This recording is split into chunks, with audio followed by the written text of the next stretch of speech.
Nicole Mowbray has an inherited heart disease and a defibrillator implanted in her chest. The illness causes the muscles of her heart to thicken, and it's caused by a defect in a single gene. There's a 50% chance it will be passed on to any children she may have.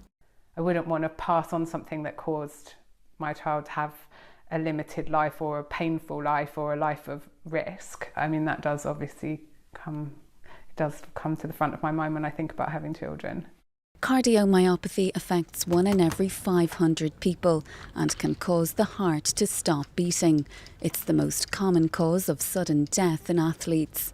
There's now the possibility the disorder could be prevented after a team of scientists in the US and South Korea successfully repaired the gene that causes it in a human embryo.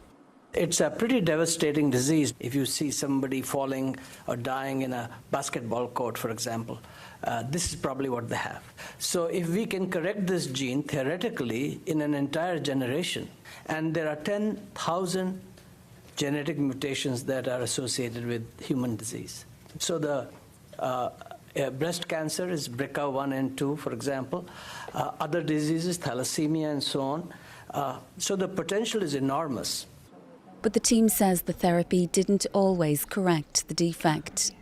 Even though the embryos do a really good way of repairing, but there are certain number of embryos wouldn't repair, and so we think that the efficiency is, we think, about 50 to 60%.